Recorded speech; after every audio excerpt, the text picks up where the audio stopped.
اگر تمہیں اس میں ڈاؤٹ ہو، شک ہو جو ہم نے اپنے بندے پر نازل فرمایا ہے اس میں، تو تم بنا لو ایک، اس کے مثل ایک تم بنا کر دکھا دو۔ تو اللہ کا کلام خود اپنا ثبوت آپ ہے، تو سارے ثبوت اس کے اندر موجود ہیں جو اسے ثابت کرتے ہیں کہ یہ اللہ کا کلام ہے، خالی دعوے نہیں، ثبوت۔ تو یہ چیلنج پوری دنیا کے لیے ہے، وہ چیلنج آج بھی باقی ہے۔ Subscribe the channel and press the bell icon to get an update. الحمدللہ الحمدللہ الذی لہ حمدا کثیرا کما امر، واشهد ان لا الہ الا اللہ وحدہ لا شریک لہ، واشهد ان سیدنا و نبینا و مولانا محمدا عبدہ و رسولہ۔ برادران کرام، ذات باری تعالی اللہ رب العزت ہمیشہ سے ہے، ازلی ہے، وہ ذات ہمیشہ رہے گی۔ اس کے علاوہ جو بھی ہیں وہ کبھی ان کی شروعات ہوئی، ابتدا ہوئی، اور کبھی ان کا اینڈ ہوگا، چاہے وہ انسان ہو، چاہے دوسری جاندار مخلوقات ہوں، چاہے بے جان چیزیں ہوں، کبھی نہ کبھی ختم ہوں گی۔ صرف وہی ذات ایک غیر فانی ہے، تو پھر اس کا کلام بھی ازلی اور ابدی ہے، ایٹرنل، جو ہمیشہ سے ہے، ہمیشہ رہے گا۔ اس پر ایک بحث چلی تھی مامون کے دور میں، جب عقلی بحثیں بہت ہوا کرتی تھی، مامون رشید عباسی خلیفہ کے دور میں، کہ قرآن تخلیق ہے یا نہیں، کریشن ہے یا نہیں، اللہ کی کریشن تو پھر کبھی ختم ہو جائے گی، کبھی شروع ہوگی، کبھی شروع ہوئی تھی تخلیق۔ اور امام احمد بن حنبل یہ کہتے تھے کہ نہیں، اللہ کا کلام ہے، کریشن نہیں۔ ان کو اس کے لیے جیل کی ہوا بھی کھانی پڑی، کوڑے بھی پڑے۔ اصل میں کلام، اللہ کا کلام، میں بول رہا ہوں، میری زبان سے جو نکلا یہ بھی کلام ہے۔ شاعروں کی شاعری ہوتی ہے، وہ بھی کلام ہوتا ہے، تو وہ ان کی کریشن یا تخلیق ہوتی ہے، لیکن ان کے ساتھ ہوتی ہے کوئی چیز، ان کے اپنے ذات کے ساتھ ہوتی ہے۔ اللہ کی ذات ایسی ہے کہ کوئی وہاں تک پہنچ نہیں سکتا، اور اللہ کے کلام انسانوں کی سمجھ میں نہیں آ سکتا تھا، جیسے اللہ کی ذات کو سمجھا نہیں جا سکتا، اس کی صفات سے سمجھتے ہیں۔ اگر اللہ ہمیشہ سے ہے تو اس کا کلام بھی ہمیشہ سے ہے۔ انسانوں کے سمجھنے کے لیے اس کو انسانوں کی زبان میں ٹرانسفر کرنا، منتقل کرنا ضروری تھا، ورنہ انسان نہیں سمجھ سکتے تھے۔ اب یہاں سے مادیت شروع ہوتی ہے، یہ مادیت زبان تخلیق ہے، کریشن ہے۔ اس میں اللہ کا کلام منتقل ہوا ان زبانوں کے اندر۔ جب ان زبانوں میں منتقل ہوا تو اس کے بعد لوگوں کی پہنچ میں آ گیا۔ وہی کلام الگ الگ دور میں، الگ الگ قوموں میں، الگ الگ زبانوں میں نازل ہوا، ان زبانوں کے قالب میں، ان زبانوں کے جسم میں۔ زبان اپنے آپ میں ایک طریقے کا ایک جسم اور قالب ہے۔ وہ کلام جب ان میں منتقل ہوا تو پھر انسانوں کی پہنچ میں آ گیا، انسانوں کی سمجھ میں بھی آنے کے قابل ہو گیا، ورنہ لوگ سے سر اللہ کے کلام کو، جیسے اللہ کی ذات کو نہیں سمجھ سکتے، ایسے کلام کو بھی نہیں سمجھ سکتے تھے۔ جب ان قالبوں میں آیا، ان جسموں میں آیا، ان باڈیز میں، لینگویجز کی، زبانوں کی، تو اس کے بعد پھر انسانوں کا دخل بھی شروع ہو گیا اس کے اندر، اسے چھپا دینا، غائب کر دینا، بدل دینا، تبدیل کر دینا، یہ چیزیں بھی ان کے پہنچ میں ہو گئی، انسانوں کی پہنچ میں۔ یہ کلام نازل ہوتا رہا اللہ کے نبیوں کے ذریعے، اور شیطانی طاقتیں اور انسان کی اپنی شرارتیں یہ کوشش کرتی رہی کہ اس کے اندر تبدیلیاں کر دیں۔ اللہ دوسری قوم کی طرف اپنا کلام نازل کرتا رہا، کلام کا ایک حصہ جو انسانوں سے متعلق ہے، وہ کلام وہ تو کہہ ہی نہیں سکتے کیا ہے، کلام کا وہ حصہ اللہ کے جو انسانوں سے متعلق ہے، انسانوں کی ہدایت کے لیے ہے۔ اس کو لوگ گڑبڑ کرتے رہے، اور پھر آخر میں محمد رسول اللہ صلی اللہ علیہ وسلم پر جو اس کلام کا جو حصہ ان پر نازل ہوا، وہ تمام دنیا کے لیے تھا، تمام عالم کے لیے تھا، ہمیشہ کے لیے تھا، جب تک انسان اس زمین پر ہے۔ اور نبوت اور رسالت جو ختم کی، ختم نبوت، اس کے ساتھ ساتھ یہ کلام انسانوں پر اترنے والا، اس کا بھی اینڈ ہو گیا کہ اب اور کلام نہیں اترے گا اور نازل نہیں ہوگا، اس لیے کہ رسول اب کوئی نہیں آئے گا، نبی کوئی نہیں آئے گا، اس لیے کہ یہ مادیت میں، فزیکل ورلڈ میں زبانوں میں منتقل ہوا تھا نا، اس لیے انسانوں کی پہنچ میں آ گیا تھا۔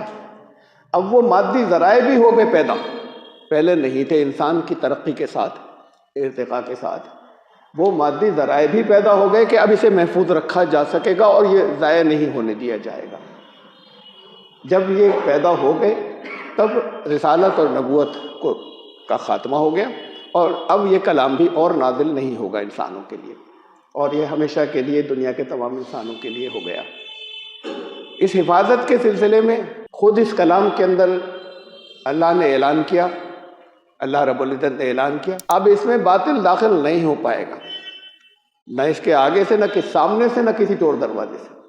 باطل اب اس میں داخلہ نہیں لے سکے گا، اس لیے کہ اس کے ذرائع پیدا ہو گئے تھے اس کو محفوظ رکھنے کے، جن میں سے ایک بہت بڑا ذریعہ حفاظ بھی بہت لمبے عرصے تک، اور پھر دوسرے اور ذرائع پیدا ہو گئے۔ اب وہ ذرائع پیدا ہو گئے تھے کہ وہ ضائع نہیں ہو، اس میں باطل داخل نہیں ہوگا، تو اللہ نے یہ اعلان فرما دیا اب اس میں باطل داخل نہیں ہو سکے گا۔ اللہ رب العزت نے ہی خود اس کلام میں یہ اعلان فرما دیا کہ انا نحن نزلنا الذکر وانا لہ لحافظون، اس ذکر کو ہم نے نازل فرمایا ہے اور اب ہم نے ذمہ داری لے لی کہ اب یہ محفوظ رہے گا، اس کی حفاظت کی۔ تو پھر محمد رسول اللہ صلی اللہ علیہ وسلم کی زبان سے اللہ کے کلام جو ان پر نازل ہوا تھا، وہ الفاظ جو محمد رسول اللہ صلی اللہ علیہ وسلم کی زبان سے ادا ہوئے اس کلام کی شکل کو دنیا تک پہنچانے کے لیے، وہی الفاظ آج تک محفوظ ہیں، ان میں کسی طرح کی کوئی تبدیلی، رد و بدل کسی ایک لفظ میں بھی نہیں ہو سکی، اور آگے بھی آئندہ بھی نہیں ہو سکے گی۔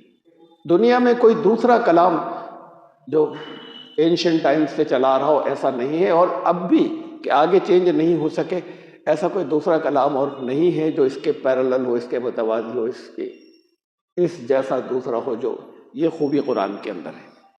یہ قرآن مسلمان تو ایمان رکھتے ہیں کہ اللہ کا کلام ہے، اور ظاہر ہے کہ جو غیر مسلم ہیں وہ اس پر ایمان نہیں رکھتے۔ بہت بڑی تعداد ان غیر مسلموں کی ہے کہ جو کہتے ہیں بہت اچھا ہے، بہت تعریف کرتے ہیں، کہتے ہیں انہوں نے محمد صلی اللہ علیہ وسلم کو، کہتے ہیں کہ انہوں نے اپنے وقت کے حساب سے بہت زبردست چیز لوگوں کو دی، اس زمانے کے سدھار کے لیے، جو خرابیاں تھیں انہیں دور کرنے کے لیے، اور انہوں نے یہ کہہ کر اللہ کا کلام تاکہ لوگوں میں عقیدت ہو اس کو یہ کہہ کر دیا۔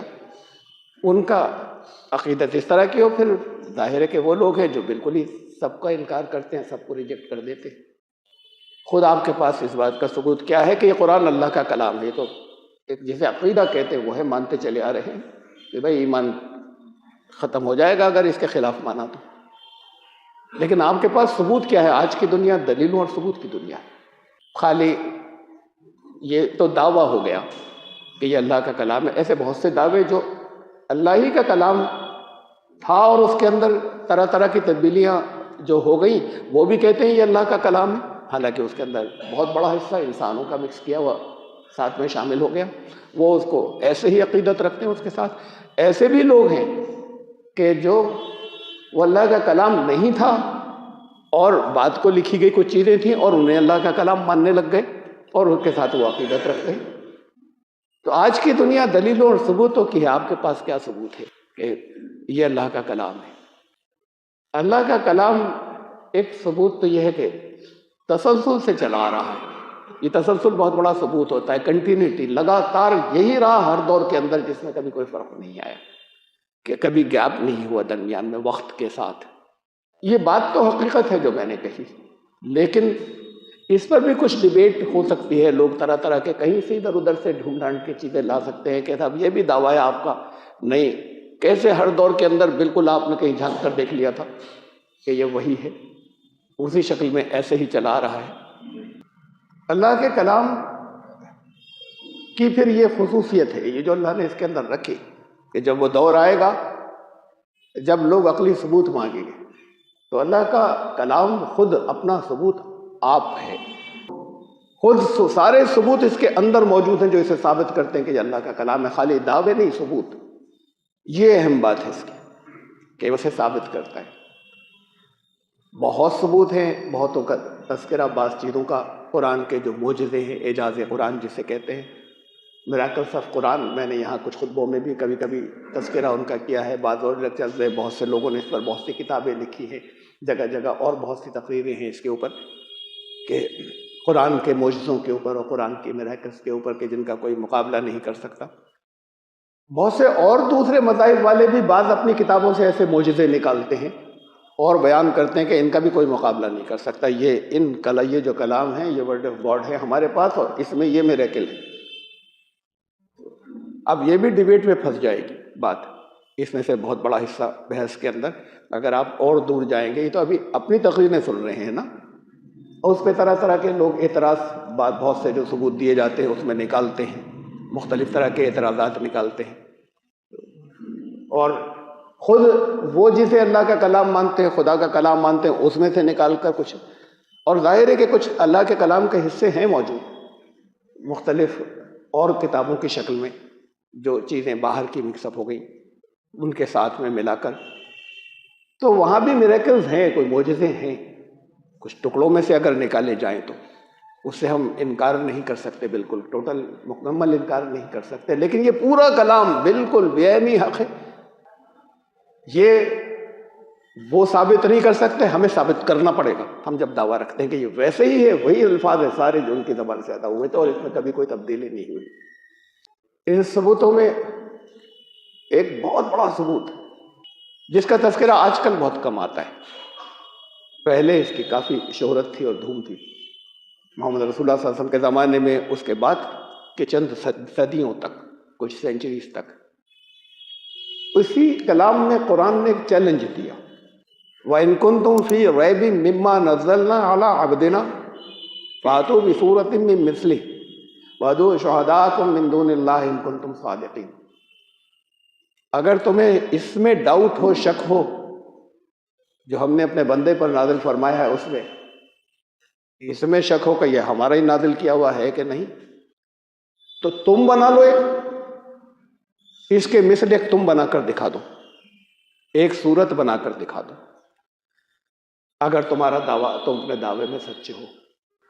اور پھر اس کے بعد ایک کانفیڈنس دیکھیے، بہت اس کے اگلی آیت جس کے اندر ایک ایسا اعتماد کہ جو صرف اللہ کی ذات کی طرف سے، اس کلام والے کی طرف سے آ سکتا تھا۔ ایک تو چیلنج ہوتا ہے، چیلنج کر دیا، یہ چیلنج تھا نا۔ ایک یہ چیلنج ہوتا ہے کہ تم نہیں کر سکتے اور نہیں کر سکو گے، ساتھ میں پھر یہ اس اعتماد کو بتاتا ہے کہ ہمیں معلوم ہے نہیں ہو پائے گا اور کوئی نہیں کر سکے گا۔ بہت پرانی بات ہے، جب ہمیں شطرنج کا شوق تھا، رہا بہت، اب تک رہا، پھر بات کو وقت میں ختم ہو گیا اس شوق کو پورا کرنے کے لیے۔ جب نئی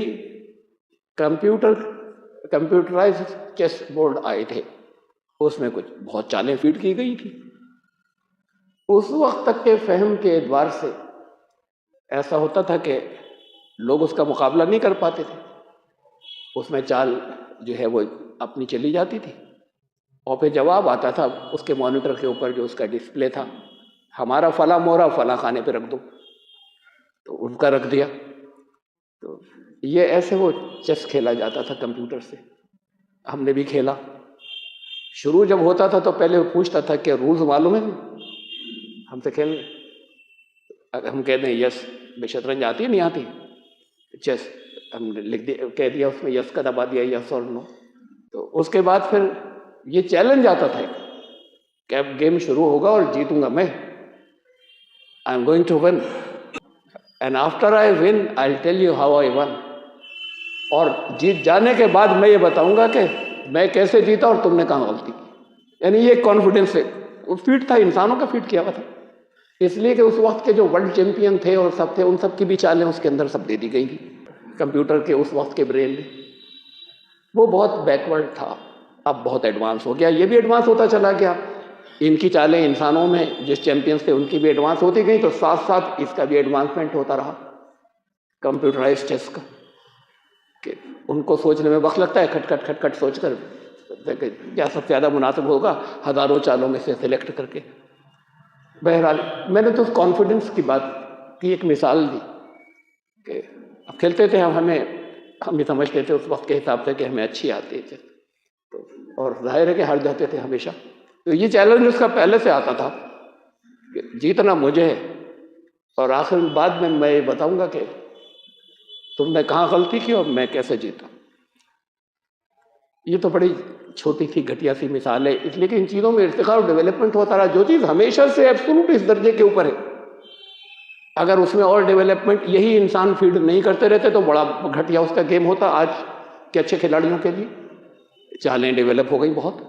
جو ایبسولوٹ ہے، جو ہمیشہ سے ہے، اس کے اندر کسی ڈیولپمنٹ کی، کسی ارتقاء کی ضرورت نہیں ہے. جو ذات، اس کا چیلنج بھی اتنا ہی ایبسولوٹ تھا، اتنا ہی مطلق تھا، اور اس نے بڑے اعتماد کے ساتھ میں اس سے اگلی آیت کے اندر وہ اعتماد ہے ساتھ میں. تو پھر اگر نہیں کر پاؤ یہ ایک صورت بنا لاؤ، ولن تفعلوا، اور نہیں ہے تمہارے بس کی بات، یہ ساتھ میں پھر نہیں ہے تمہارے بس کی بات، نہیں کر سکو گے. تو یہ چیلنج پوری دنیا کے لیے ہے، اور بعد میں اس چیلنج کے ساتھ یہ کانفیڈنس بھرا اعلان بھی پوری دنیا کے لیے ہمیشہ تک کے لیے ہے، اور نہیں کر سکو گے. فَاتَّقُوا النَّارَ الَّتِي وَقُودُوهَا، پھر ڈرنا اس آگ سے جس کا ایندھن بنیں گے انسان اور پتھر جلتے ہوں گے اس میں. اب اس لیے بچ جاؤ اس آگ میں جانے سے. تو یہ سب سے بڑا چیلنج. باقی چیزوں کا تو یہ ایسا ہوتا ہے کہ بعض سائنٹیفک حقائق سے آپ نے کچھ مماثلت، کچھ سملیرٹی دکھائی، بات کو کچھ چیزیں بدل گئی اس کے رولز کی. یہاں اس میں کوئی تبدیلی اس چیلنج کے اندر نہیں آئے گی کہ ہر دور کے لیے تم آج کے دور کے حساب سے جو چیزیں نالج تمہاری ہے، جو تمہارے کسی بھی تمہارے پاس جو ذرائع وسائل ہیں، ان سب کا استعمال کر لو اور ایک صورت لے آؤ بنا کر. ایک دوسری جگہ قرآن نے اس کی بھی ایک تشریح کر دی. 10 چھوٹی چھوٹی 10 صورتوں کا، یعنی جیسے انا اعطیناک الکوثر، ایسی صورت بنا کے لانا جو اس میں کم سے کم ایسی 10 صورتوں کے برابر تو ہو. یہ تو 6236 آیتوں کا کلام ہے، 6000 سے زیادہ آیتوں کا بہت موٹا پورا کلام ہے. تم اتنا سا ٹکڑا بنا لو ایک صورت ایسی. اس میں سورہ بقرہ بھی ہے، بہت لمبی ہے، سورہ آل عمران. تم ایک ایسی اوسط درجے کی، اوسط درجے میں بھی جو چھوٹی ہوتی ہے، سب بہت چھوٹی نہیں، کیا یہ بھی تشریح کی ایسی بنا لو. اتنی کیا، اس سے اتنی چھوٹی بھی کوئی نہیں بنا پایا. اس سے بہت مختصر قل هو اللہ انا اعطیناک کے برابر کی نہیں بنا پایا کوئی. شروع میں اس کی سنجیدہ کوششیں ہوئی. بات شروع ہوئی مسیلمہ کذاب سے، رسول اللہ صلی اللہ علیہ وسلم کے دور میں ہی، جس نے ایک نبوت کا دعویٰ کیا الگ اپنے قبیلے کے اندر. بات کو جنگ ہوئی، اور اس کے لوگ بھی بڑے اس کے عقیدت مند تھے. بڑی زبردست جنگ ہوئی تھی، اور اس جنگ میں بلکہ بڑی تعداد میں حافظ حفاظ بھی شہید ہوئے تھے. اور پھر بہرحال وہ مارا گیا، وہ فتنہ ختم ہوا. مثالیں میں بتاؤں تو قرآن کے اسٹائل کو نقل کرنے کی کوشش کی اس نے.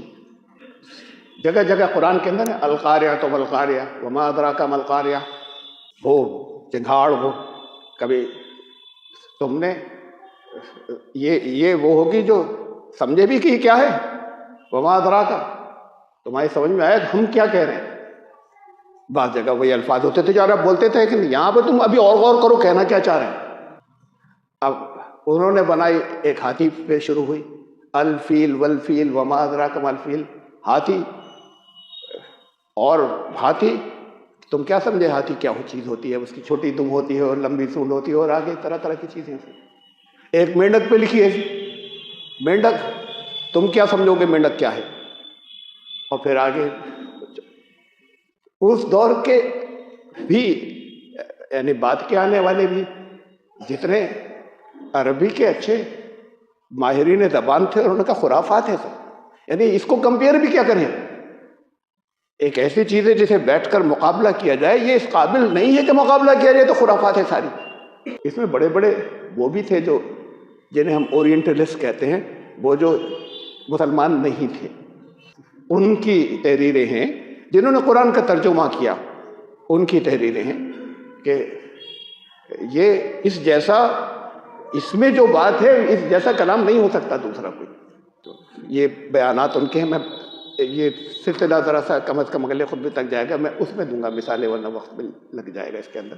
ان کے الگ الگ مختلف لوگوں کے ایڈمیشن یا ان کے اعترافات کے. تو یہ شروع ہوا سلسلہ وہاں سے. ایک ابن المقفع تھے، انہوں نے کچھ لکھنے کی کوشش کی. ایک ابو الاعلیٰ الماریہ تھے، انہوں نے کچھ کوششیں کی لکھنے کی. اور بعد کے دور کے بھی جتنے بڑے بڑے لنگوسٹکس تھے یا ماہرین زبان، انہوں نے سب نے ریجیکٹ کر دیا کہ آس پاس بھی نہیں بھائی، یہ قرآن سے کوئی مقابلہ نہیں ہے اس کا۔ یہ تو سب عرب تھے۔ 20ویں صدی کے کچھ ایتھیسٹ، ملحدین، خدا کو نہیں ماننے والے، انہوں نے بھی بہت مختصر سی کچھ کوششیں کی تھی، کچھ عربی میں شعر لکھے تھے، اور اسے ہر ایک نے کہہ دیا، مسلمانوں نے نہیں، جو اچھے زبان کو جاننے والے غیر مسلم تو ان کا بوگس، مطلب اس کے مقابلہ کیا کریں، کمپیئر کرنے کی ضرورت بھی نہیں ہے۔ وہ چیلنج آج بھی باقی ہے۔ یہ جتنے نام میں نے لیے، جتنے لوگوں نے کچھ، کسی نے سنجیدہ اور کسی نے غیر سنجیدہ کوششیں کی، آج تک چل رہے ہیں، انگلیوں پر گنے جا سکتے، 10-12 سے زیادہ ان کی تعداد نہیں جاتی اس 1400 سال کے اندر۔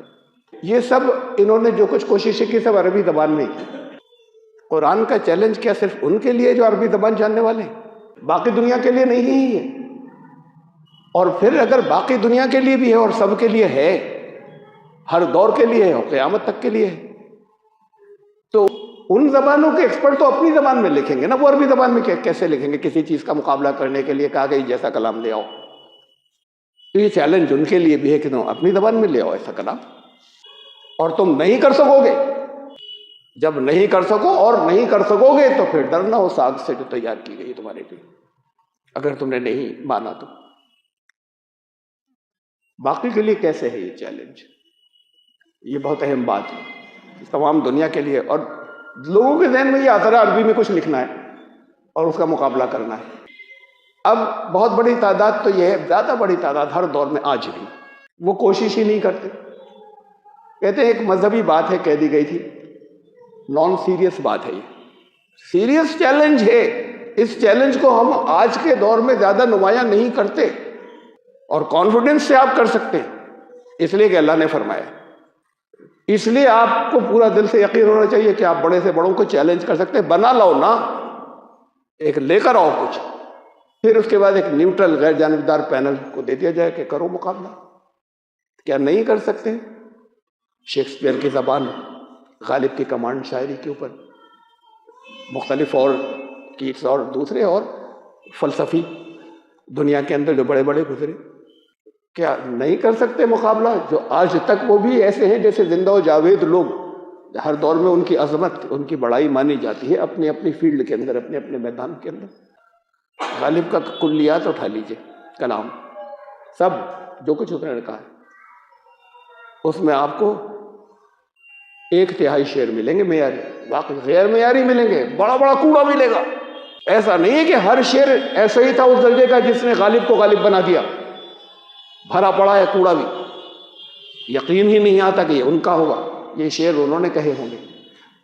وہ غالب بنے اس حصے کے لیے، اور وہی سامنے آتا ہے اور اسی کو جگہ جگہ حوالے دیے جاتے ہیں، کوٹ کیا جاتا ہے اور پڑھا جاتا ہے، جو بہت اونچے ہیں اور بہت معیاری ہیں، اور واقعی اب ہر دور کے باقی دوسرے شعراء کے مقابلے میں اہم ہیں، ممتاز ہیں، یونیک ہیں، لیکن بہت بوگس چیزیں یہ سب کے یہاں ہیں، ایسے جتنے ہیں، جتنے بڑے بڑے یا عظیم ہوئے۔ میں صرف ابھی شاعروں کی بات کر رہا ہوں، قرآن نے تو کہہ دیا یہ شاعری ہے ہی نہیں، لیکن بات میں نے ان کے کئی کلام والوں کی، شاعروں کی ابھی بات کی کہ کیا ان میں سے ہر فیلڈ کے لوگ، کوئی سائنٹسٹ ہے وہ کرے مقابلہ، کوئی اور کسی طرح کا ایکسپرٹ ہے کسی میدان کا وہ کرے، وہ آئے سامنے مقابلے میں۔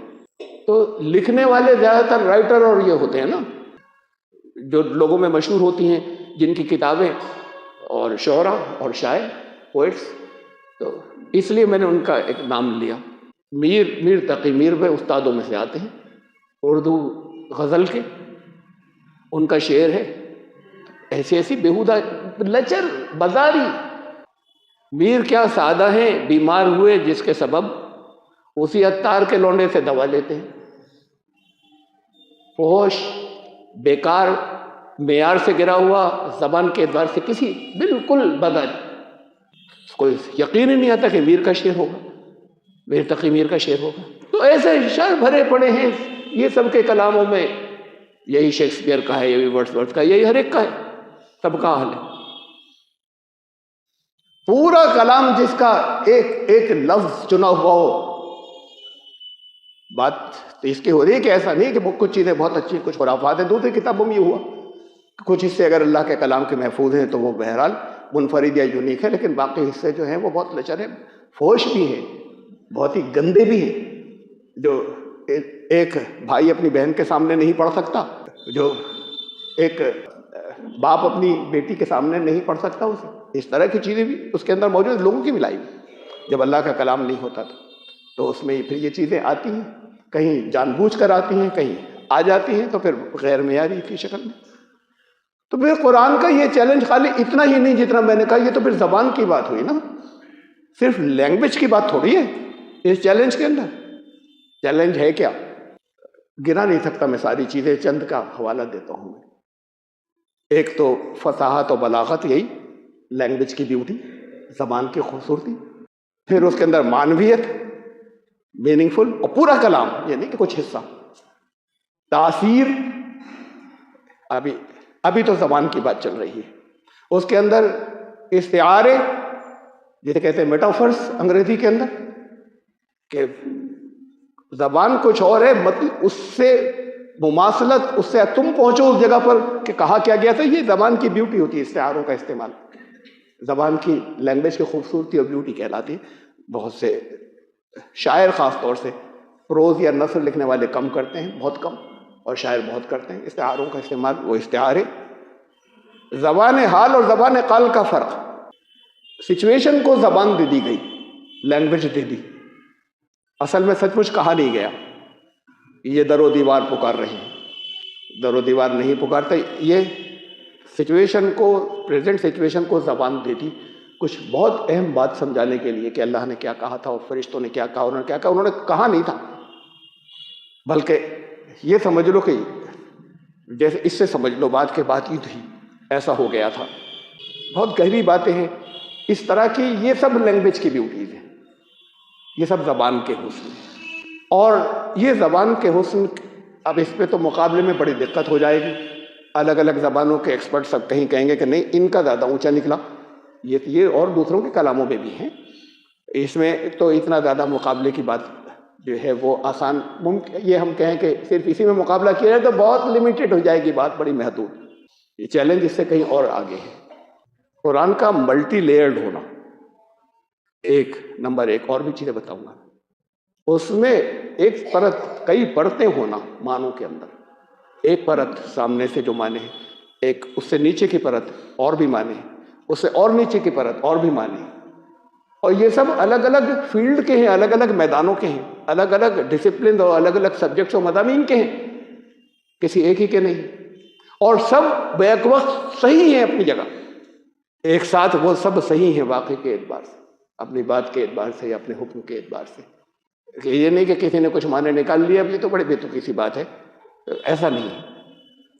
میں آسان مثالیں دوں آپ کو، بہت چھوٹی چھوٹی سی، جیسے قرآن نے کہا لا یمسہ الا المطہرون، سورہ واقعہ میں ہے، اس کو جو پاک نہیں ہے وہ نہیں چھوئے، یہ حکم ہے ایک۔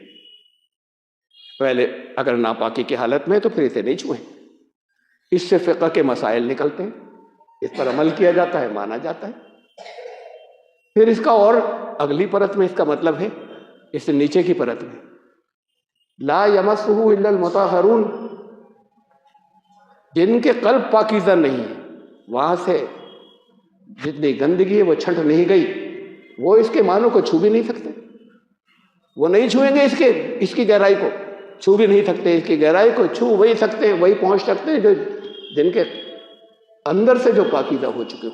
اب یہ دوسری لیئر، دوسری پرت ہے، پہلی والی سے بالکل الگ ہے، اور دونوں درست ہیں، دونوں باتیں، دونوں بیانات اپنی جگہ درست ہیں، اور بھی ہے اس کے معنوں میں اس پر نہیں جا رہا، بہت مثالیں دوں ہیں آپ کو، دو پرتوں کی میں کئی مثالیں دیتا ہوں، چار چار لیئرز، اور پھر یہ نہیں کہ کتنی آیات ہوں گی، ان میں ہوں گی جو آج بھی ہم نہیں سمجھ پائے، آگے آنے والے سمجھیں گے ان کے اندر کی لیئرز اور کیا کیا اور پڑھتے کیا کیا ہیں۔ اولم یرو انا ناتی الارض ننقصها من اطرافها، دیکھا نہیں ان لوگوں نے، ہم زمین کو اس کے کناروں پر سے چھانٹتے چلے آ رہے ہیں۔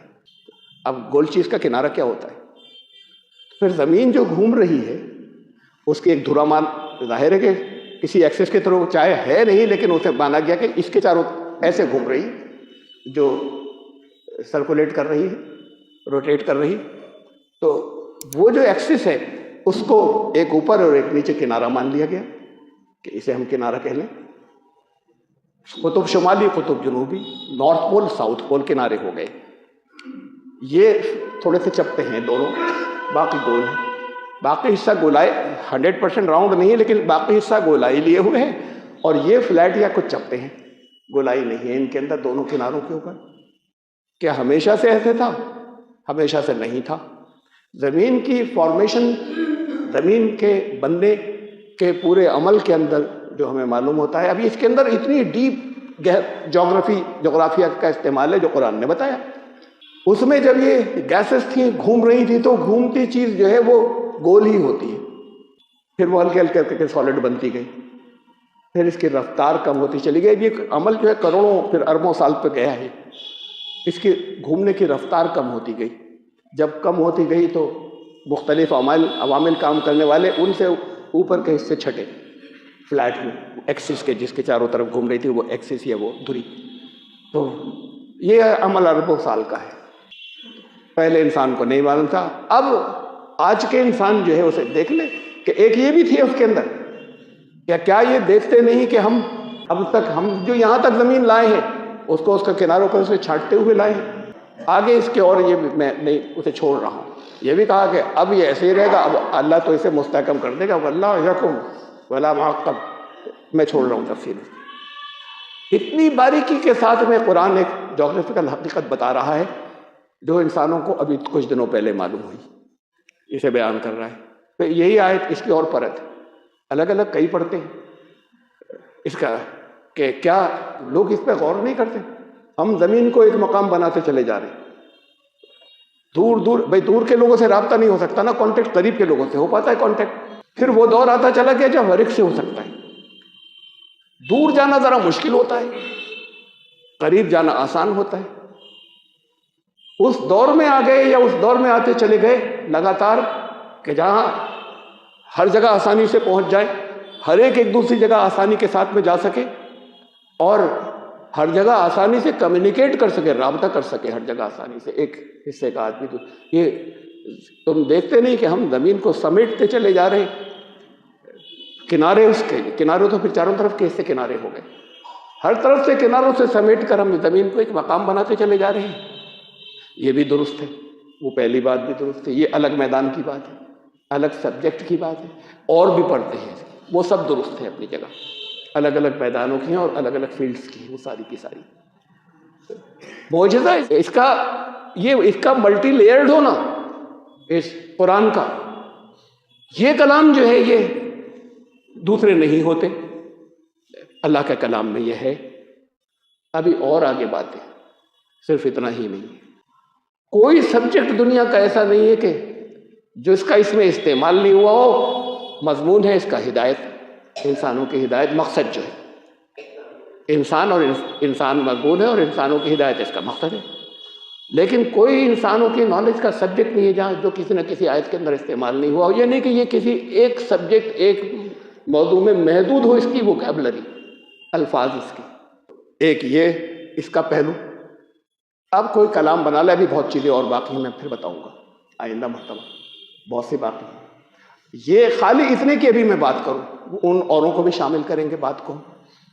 اب کسی سے کہا جائے کہ اب لے آؤ کوئی کلام, چاہے کسی شاعر کا ہو, چاہے وہ کسی ہسٹورین کا ہو, چاہے وہ کسی اس کے اندر میتھمیٹیکل اسٹرکچر قرآن کے اندر, یہ سب چیزیں بات کو ڈسکور ہوتی چلی گئی کہ خاص فارمولے سے ایسے بندھے ہوئے, ساری آیات ایسی بندھی ہوئی ہیں کہ اس میں سے کوئی لفظ اگر کم ہو جائے, کوئی کچھ الفاظ کم ہو جائے تو فوراً پتہ چل جائے گا تو کم نہیں ہوئے, وہ اس فارمولے میں فٹ ہو جاتے ہیں. اسے میتھمیٹیکل اسٹرکچر کہتے ہیں. یہ ابھی اور بعد کے دور میں, ابھی قریب کے دور میں 1984 میں ڈسکور ہوا یا معلوم ہوا, اور نہ معلوم کیا معلوم ہوتا چلا جائے گا. یہ سب چیزیں کسی ایک کلام میں دنیا کے ہوں. لینگویج کی خوبصورتی, لیگل قانونی, اس کے اندر نکات, قانونی بیانات, قانونی احکامات.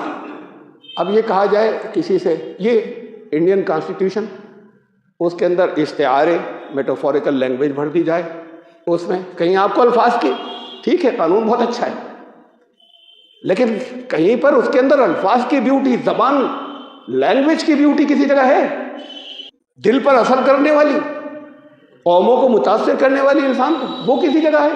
ہاں، اچھا کانسٹیٹیوشن ہے، اچھے قانون ہے جو بنے. قانونی زبان تو پھر ایسے لکھی جائے گی، یہاں قانون بھی ہے، ایسی زبان کے اندر ہے جس کے اندر یہ ساری خوبیاں موجود ہیں. وہ جنہوں نے شاعروں نے مقابلہ کیا اس میں نہ لا ہے، نہ سوشیولوجی ہے، نہ فزیولوجی ہے، نہ اس کے اندر ریاضی، اور دوسرے سبجیکٹ اس کا کوئی ذکر ہی نہیں. کسی ایک سبجیکٹ کے اوپر کوئی شعر ہے یا شاعری ہے، دوسری شاعری کسی اور دوسرے واحد کسی سبجیکٹ کسی موضوع کے اوپر جس میں باقی چیزوں کا استعمال نہیں ہے. یہ ہے معجزہ، کوئی نہیں کر سکتا دنیا کی جس زبان میں دل چاہے کوشش کر لے. اور قرآن نے کہا وَادُعُوا شُهَدَاءَكُم مِّن دُونِ اللَّهِ، یہ اللہ کے علاوہ جتنے تم لا سکو، تم اپنے جتنے لا سکو ہیلپرز سب کو بلا لینا. تو یہ سارے اپنے اے آئی کا استعمال کر لینا آج کے دور میں، اور دنیا کے سب جینیس اکٹھا ہو جائیں، پھر نہیں لا سکتا. کسی ایک زبان کے اعتبار سے، کسی ایک سبجیکٹ کے حساب سے ایک مارولس چیز دے سکتا ہے، اس لیے کہ آگے کی کیلکولیشن دے سکتا ہے، غلط ہو سکتی ہیں. آج کے دور میں گراؤنڈ بدل جائیں گے. یہ اے آئی، اللہ نے جو پیشن گوئیاں کی جہاں جہاں کی، وہ ویسے ہی ساری ہوتی چلی گئی. جو کچھ بعض کی بالکل ویسے ہی سب کچھ پیش آیا، وہ کبھی وہ غلط نہیں ہوئی. یہ ان ساری چیزوں کا مجموعہ بنا کے دکھا دے کوئی. کسی چھوٹے سے کلام میں قرآن نے یہ نہیں کہا اتنی بڑی ایک لے آنا کتاب، تھوڑا سا لے آؤ. کیا کیا خوبیاں ہیں، کیا کیا حسن خالی اس میں، جو آپ میں سے سب کو یاد ہے. قل هو اللہ احد میں اگلی مرتبہ بتاؤں گا، جو آپ کو محسوس ہی نہیں ہوتا اس کا ونڈر اور اس کا حسن. کیا حسن ہے انا اعطیناک الکوثر، 3 آیتوں کی صورت. ابھی اگلی بار بتاؤں گا کہ اس میں کیا جو آپ سوچتے نہیں، آپ کو تو کھٹاکھٹ پڑھ دینا ہے، اور پھر اگر سوچیں بھی تو آسانی سے سمجھ میں نہیں آئے گا. کہ یہ پھر اگر ایکسپرٹس کے ہاتھوں میں دیے جائے تو وہ کہیں گے کہ واہ کیا بات ہے، کیا بات ہوئی بھائی، اللہ ایک ہے. لوگ اپنے موضوع کے اوپر لکھ دیں گے اس طرح کی چیزیں. اللہ بے نیاز ہے، اس جیسا کوئی نہیں ہے، نہ بیٹا نہ باپ. ایسی ہم نے تمہیں کوثر جو ہے وہ عطا کر دی. آپ نے رب کے لیے پھر نماز پڑھنا، قربانی کرنا، اور تمہارا دشمن بے نام. اس میں بہت زیادہ حسن کی کیا بات ہے، اس میں کیا چیز ایسی ہے کہ جو حیرت انگیز ہے. اگلی بار بتاؤں گا انشاءاللہ. یہ ہر اتنی چھوٹی سی چیزوں کے اندر جنہوں نے تجزیہ کیا ہے، غیر مسلمین نے بھی پوائنٹ آؤٹ کیے. انہوں نے کہا واہ کہ یہ کیا کر دیا، یہ اتنی چھوٹی سی چیز اتنے جامع کر کے ایسے رکھ دی. تو قرآن کے حقانیت، قرآن کے سچ ہونے کا، قرآن کے ایک ایک لفظ اللہ کی طرف سے نازل ہونے کا ثبوت خود قرآن ہے، قرآن کے اندر ہے موجود. باہر سے تو جتنے ثبوت ہم لاتے ہیں ان پہ بحث ہو جاتی ہے، ہماری چاہے اسٹرانگ ہو، لیکن بحث نہیں ہوتا ہے. کہ بعض لوگ کہتے ہیں یہ یوں نہیں، ایسا ہوا ہوگا، ایسا تھا اور ایسا تھا. طرح طرح کی جھوٹی چیزیں خود مسلمانوں کی ایسی بھرتی ہیں کہ جس سے دھجیاں اڑ جائیں، پرخچے اڑ جائیں. قرآن کی صحت کے بہت خطرناک جو ان کی مسلمانوں کی اپنی بھری ہوئی ہے. قرآن کے اندر آئیے. قرآن کو ثابت کرنے کے لیے ضرورت نہیں، جیسے سنسکرت زبان میں کہتے ہیں سوتا پر ماڑا، یہ اپنا ثبوت خود ہے، اس کو باہر سے کسی ثبوت کی ضرورت نہیں ہے. انشاءاللہ زندگی رہی تو آئندہ مرتبہ اس کے چند پہلو قرآن کے اس معجزے کے، سب اس چیلنج کے، جسے 1400 سال میں چند لوگوں نے کوشش کی، بری طرح ناکام ہوئے، اور کوشش ہی نہیں کی، پھر ٹرائی بھی نہیں کیا. آپ کیوں نہیں چیلنج کرتے کہ سب باتیں چھوڑو، جیسے بناؤ. تم نہیں کر سکتے، ایکسپرٹس بلا لو، بہت سے جینیس اکٹھے ہو جائیں، لے آؤ. تو کم سے کم جب کوئی چیز ثابت ہو جائے گی تو ساری مسلمان دنیا جو ہے قرآن کی، تو اگر ایک آیت غلط ثابت ہو جائے تو سارا کلام پھر اوریجنل نہیں بچا. تم ایک آیت کو تو غلط ثابت کر دو. یہ چیلنج اسٹینڈ کرتا ہے اور قیامت تک کے لیے، چاہے انسان جتنا آگے بڑھ جائے، چاہے جتنے علوم کے اندر جتنی ترقی کر جائے. انشاءاللہ پھر اس موضوع کے اوپر میں جاری رکھوں گا آئندہ. اللہ تعالیٰ نہ صرف یہ کہ دلوں میں اتارے، بلکہ اس کا استعمال کرنے کی توفیق عطا فرمائے، دین کے مفاد میں، دین کی بھلائی کے لیے، دین کی اشاعت کے لیے. بارک اللہ لنا ولکم فی القرآن العظیم انہ تعالیٰ جواد کریم الملک البر الغفور.